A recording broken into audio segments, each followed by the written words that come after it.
Oke, halo semuanya di kelas Sociopreneurship ya.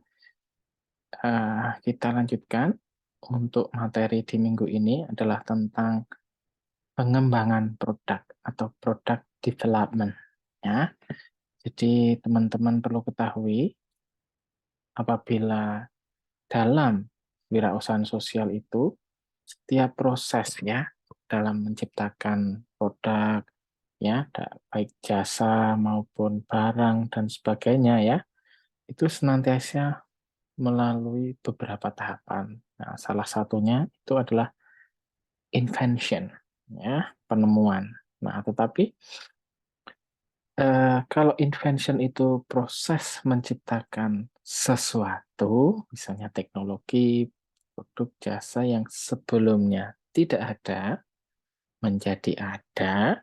Nah, sementara itu kelanjutannya supaya tetap survive, berjalan, berlanjut adalah innovation.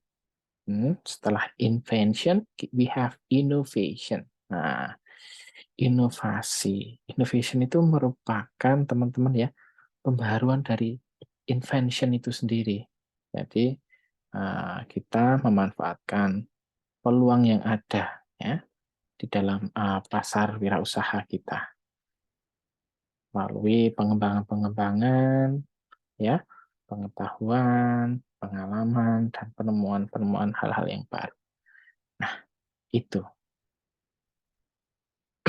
Di awal kita harus mengetahui urgensinya.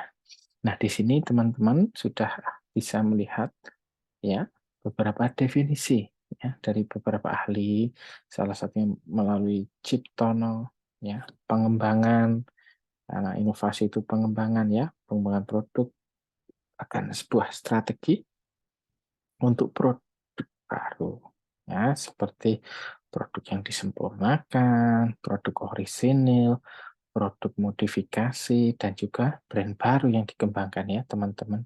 Nah, sedangkan menurut Armstrong dan Coulter itu eh, pengembangan produk adalah strategi untuk menumbuhkan perusahaan dengan cara menawarkan ya modifikasi produk atau produk baru ke target pasar yang sudah ditentukan. Nah, pengembangan produk tersebut dilakukan terhadap produk fisik dan memastikan bahwa ide produk yang sudah ada dapat diubah menjadi produk baru yang lebih efektif. Nah, pokok poinnya sama, teman-teman. Ya. Nah, sekarang tujuannya. Kenapa kita melakukan pengembangan produk di wirausaha sosial ini?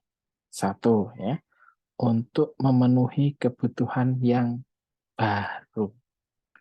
Karena kebutuhan itu kan dinamis, ya, tidak hanya stuck dalam usaha di bidang konveksi hanya membutuhkan misalnya ya di realita di sana kuantitas saja mengejar suatu garment, perusahaan garment mengejar kuantitas saja supaya misalnya ada pesanan dalam jumlah banyak dia bisa menghandlenya. Tapi tidak hanya sampai segitu. Ternyata kebutuhan barunya sampai ke kualitas. Dan munculnya beberapa saingan di pasar menuntut sebuah perusahaan garment tersebut untuk berkembang, berinovasi. Oh, sekarang sudah tidak tentang seberapa banyak yang bisa dipakai, tetapi misalnya mengadopsi desain dari distro, mengadopsi desain yang sudah tampil, sudah uh, banyak diminati di mall-mall, tapi dengan harga garment. Nah, seperti itu. Memperkuat citra perusahaan sebagai investor. Nah, hal-hal tersebut. Nah, sehingga uh, salah satu pertimbangan kedua tujuannya adalah untuk mempertahankan daya saing. Nah, saling berkaitan dengan produk yang sudah ada. Nah, hal ini dilakukan dengan cara menawarkan produk yang bisa memberikan berbagai jenis kepuasan atau kegunaan baru. Banyak itu ya. Baik itu ya ada lagu itu dibanding-bandingkan, tapi ini pasti dibanding-bandingkan ya dengan produk lain, dengan perusahaan lain. Maupun ada strategi itu biasanya dengan produk sendiri. ingin memancing ya, trigger di masyarakat untuk launching produk yang lanjut, yang memang berinovasi dan tapi tidak apa ya, tidak menggunakan perbandingan dengan ekstrim dengan produk lain, tetapi produknya sendiri dan dikembangkan itu juga ada. Nah, itu ya tujuan dari pengembangan produk. Nah, alasannya ya, kalau teman-teman cermati ya, yang mendasari suatu perusahaan dalam melakukan pengembangan produk ini. Satu, memenuhi kebutuhan dan keinginan konsumen. Jelas. Ya. Konsumen butuh apa, konsumen ingin apa. Dinamis, kembali lagi, dinamis. Dan mengikuti. Ya. Kalau tidak, terseret.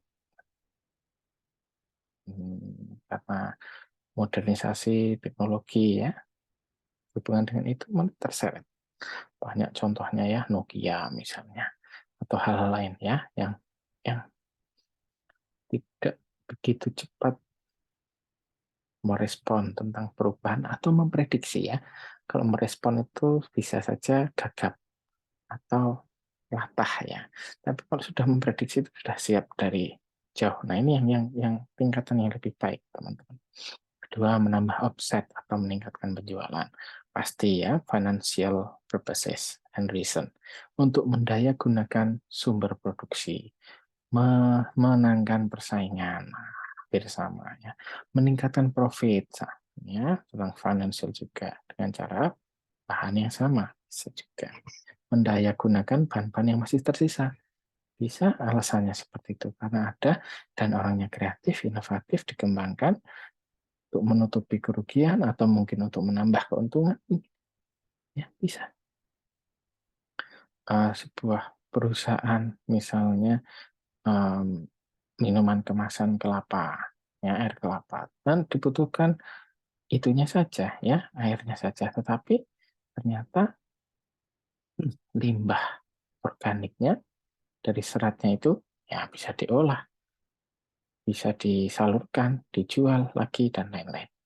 Nah, lalu misalnya alasan lain-lain mencegah konsumen merasa bosan, penting itu hubungan dengan satu ya, ini yang tahapan lanjutnya untuk menyederhanakan kemasan produk. Nah, salah satunya. Nah, ini contoh-contohnya teman-teman, misalnya buah semangka kalau pernah lihat di luar negeri, banyak kan ya itu dengan tampilan yang menarik, misalnya dengan dibuat kubus. Jamur tiram dibuat sate ya, di Jogja ini ada di Jamuran. Dan sampai sekarang itu masih bertahan. Nah, itu gurami goreng terbang dari namanya mungkin menarik karena memprestasikan variasi olahan, pengembangan olahannya, ya. Dan keran air, misalnya keran air manual. Seperti itu, teman-teman. Jadi kita harus ada pengembangan produk. Di teknologi misalnya teman-teman dulu saat mentransfer dengan disket ya zaman saya dulu. Lalu kemudian muncul flash disk, muncul Bluetooth ya. Sekarang sudah banyak sekali AirDrop dan lain-lain ataupun melewati perangkat-perangkat atau apps-nya itu. Nah, pertukaran data bisa dengan mudah dan praktis ya lewat koneksi wireless misalnya. Itu. Nah, kita akan mengkerucut ke pengembangan ini dilakukan karena apa? Ya, yang tadi ya satu-satu keinginan dan kebutuhan konsumen terus meningkat. Itu adanya produk life cycle yang singkat ya. Mungkin ini selain profit nanti kalau kita tidak ini wisata misalnya ya. Misalnya ada kita berwirausaha swasta, berwirausaha sosial di bidang wisata misalnya. Ya, misalnya suatu tempat wisata yang sedang booming, banyak pengunjung, meningkat seperti pelana kuda ini siklus kuantitas pengunjungnya misalnya. Tapi ingat, mau prediksi apakah mereka hanya penasaran, hanya untuk kebutuhan foto selfie 1-2 kali. Oh, ternyata harus dihati pengembangan. Misalnya di mangrove area, di pantai, spot-spotnya setelah berapa minggu, berapa bulan dibuat baru, ada penambahan. Oh, menarik lagi, ada yang datang yang sama, pengunjung yang sama pun datang lagi karena menarik, dirawat dan dikembangkan. Nah, seperti itu. Nanti misalnya tahun depan ada program paket wisata menanam. bersama pohon mangrove. Nah, itu ada dan siklusnya itu tidak akan drastis turun ya. Kalau kita sudah respons prediksi akan naik lagi. Nah, seperti itu. Itulah perlunya pengembangan teman-teman ya. Nah, ini bisa diamati karena ini penting sebagai pewirausaha ya. Kita seorang entrepreneur ya, sosial ya.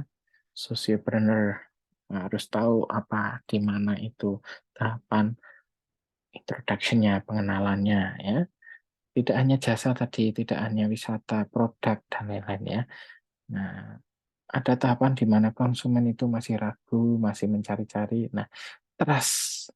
Nah, jangan sampai pertama langsung kecewa. Nah, banyak sekali contohnya usaha makanan ini ya. Dengan kualitas rasa, kalau yang pertama kecewa, nanti kedua validasi lagi tidak enak, nah tidak akan datang lagi. Nah, makanya itu ya, pengenalan itu penting. Dengan apa ya, untuk mencoba membeli, menarik dulu. Kadang ada kan pengenalan jual durian 10.000 ya, ternyata untuk mengenalkan ternyata yang 5.000 atau 10.000 itu yang kecil atau yang sudah busuk. Nah, yang atas-atasnya ternyata yang dijual yang 40.000, 50.000, tetapi target pertama adalah supaya pengunjung itu berhenti dan bisa mengenali. Nah, misalnya ya, bukannya datang tidak ada sama sekali, enggak, cuma oh ada, itu tidak bohong, ada tapi yang kecil. Itu. Nah, tahapan pertumbuhan ini sudah diperbaiki kualitasnya, harganya disesuaikan karena kalau tidak berkembang sekali lagi akan gulung. Nah, seperti rumah makan Padang atau apa itu, tolong sampaikan keluhan ke kami. Kalau puas, silahkan sampaikan ke pengunjung lain atau ke orang lain. Nah, itu sama, kita harus terbuka, rendah hati ya dalam berwirausaha. Jangan sampai merasa tersinggung karena ada masukan untuk perbaikan kualitas misalnya atau harga dan sebagainya ya. Ya, tentu saja sama ini kalau kita dalam prinsip psikologi, tidak semua masukan dicerna mentah-mentah ya. Tentu kita bisa memilah, bisa meng-cross check dan sebagainya. Nah, adanya tahap kejenuhan tadi sudah dijelaskan ya tentang maturity. Mungkin ya ada siklus. Teman-teman saja dalam berhubungan pertemanan atau mungkin ada relationship ya dengan pacar, suami, istri, itu pun ada tahap kejenuhan ya. Tentu itu normal dan akan ada siasat-siasat ya, tidak ada pembiaran. Sama seperti dalam usaha, tidak ada yang dibiarkan kalau ingin usahanya itu bertahan ya, harus diganti siasatnya, strateginya, apa yang baru, apa yang buat tidak jenuh. Nah, seperti itu. Ada nanti tahap penurunan di sini untuk mengatasinya, yang di bold kuning itu adalah penjualan dan memenuhi manajemen diperlukan pengembangan produk. Kuncinya itu. Nah, perusahaan melakukan penelitian untuk kalau kita ingin cermat, ingin ini ya, perhitungannya itu tepat. Memperbaiki produk-produk perusahaan yang sudah ada, mengembangkan berbagai produk baru ya teman-teman, menganalisis produk dari pesaing, oh kenapa dia, kenapa ini. Mungkin suatu saat kita ada di atas ya, tetapi ada perkembangan pesat dari produk saingan B misalnya. Itu harus kita cermati juga. Oh, besok ke depan berapa kali lipat lagi misalnya dari timeline kita, ternyata kalau dibiarkan saja kita akan menjadi yang kedua atau ketiga. Nah, itu harus dari menganalisa produk dari para pesaing itu. Mengurangi biaya produksi, melakukan proses, manajemen industrinya, nah itu penting. Mengembangkan teknik pengujian, menemukan penggunaan yang menguntungkan dari tadi produk-produk limbah atau samping yang kayak tadi serat kelapa dan sebagainya itu. Ya, banyak. Ada yang jadikan arang, ada yang jadikan ini ya. Oke, teman-teman ya, harus tahu tujuannya apa ya. Ini dari tahapannya ya yang ingin saya highlight ini. Menciptakan ide gagasan, lalu nanti di penyaringan ide. Lalu konsepnya diuji dan dianalisis bisnis. Nah, harus ada prototipe, pengembangan prototipe ya. Karena sebelum dikomersialisasi, diproduksi secara masif ya harus ada uji cobanya tadi, lalu prototipenya itu dikembangkan dulu. lalu diuji lagi pengujian produk dan uji pemasaran. Wah, kalau sudah dalam proses ini, nanti pengembangan teman-teman dalam bisnis berwirausaha sosial ini akan bagus ya sampai ke komersialisasi. Ya tidak hanya apa ya suka-suka ya di mana kita inovasi tapi iya, inovasi-inovasi tapi belum dicek dulu, dites ombak dulu misalnya seperti itu. Kita sudah rugi, misalnya produksi masif ternyata apa yang kita kembangkan tidak sesuai, bisa juga itu. Nah, penting ya adanya cek dulu, prototipe dulu yang akan dikembangkan dengan berbagai macam masukan dulu kan enak. Kita mungkin memproduksi hanya beberapa untuk uji coba, tapi mendapatkan banyak masukan sebelum nanti kita tahap berikutnya ya harus ini ya, walaupun mungkin idealis ya, menggebu-gebu untuk pengembangan, tapi harus ada kemampuan untuk menahan diri sebentar. Nah, ini penting loh ya, teman-teman. Oke, kemudian teman-teman bisa membaca ya nanti untuk gagasannya dari yang tahap-tahapan tadi, bagaimana itu sampai ke komersialisasi. Nah, teman-teman, ini yang terakhir dari saya ya. Jadi, faktor-faktor yang menghambat ini perlu kita perhatikan juga sebagai langkah terakhir ya setelah tahu semuanya di awal tadi historinya, urgensinya, alasannya, apa namanya tujuannya, tahapan-tahapannya. Nah sekarang apa ya kira-kira yang menghambat? Ya kekurangan gagasan mengenai produk baru yang penting di bidang tertentu. Nah mungkin hanya ditemukan sedikit cara untuk memperbaiki beberapa produk dasar. Nah, ini misalnya hal-hal barang atau kaitan-kaitan yang jarang orang tahu, kompetensi untuk mempelajarinya itu sulit. Nah, itu bisa mungkin jadikan hambatan. Pasar yang terbagi-bagi. Nah, ini apa ya? Tantangan untuk kita dalam mendominasi. Karena kok terbagi-bagi itu istilahnya adalah pasar itu tidak didominasi oleh satu produk. Nah, inilah kesempatan bagi wirausahawan sosial di produknya untuk mencoba mengembangkan dan nantinya mendominasi ya. Tentu saja dominasi di sini tetap berkolaborasi, jangan sampai untuk dalam niatan apa ya execute others no. Nah, ada kendala sosial dan pemerintah juga adanya ekonomi misalnya mahalnya proses pengembangan produk atau mungkin kekurangan modal itu bisa diperhatikan nantinya ya sebagai faktor-faktor yang bisa menghambat dalam pengembangan produk. Waktu pengembangan yang lebih singkat ya bisa nanti itu terlalu buru-buru sehingga mungkin tidak terlalu signifikan atau sama saja. Nah, kayak gitu. Nah, siklus hidup produk yang lebih singkat. Nah, ini adalah hambatan-hambatannya ya, teman-teman. Silahkan dipelajari untuk materi sociopreneurship ya di minggu ini. Nanti tentang pengembangan produk, teman-teman mungkin bisa you can elaborate by your own. Bisa mengembangkan sendiri teori-teorinya, referensi-referensinya dahulu ya, sebelum dalam pertemuan-pertemuan berikutnya nanti diulas kita akan do something ya, melakukan sesuatu. Baik, selamat belajar ya teman-teman. Terima kasih.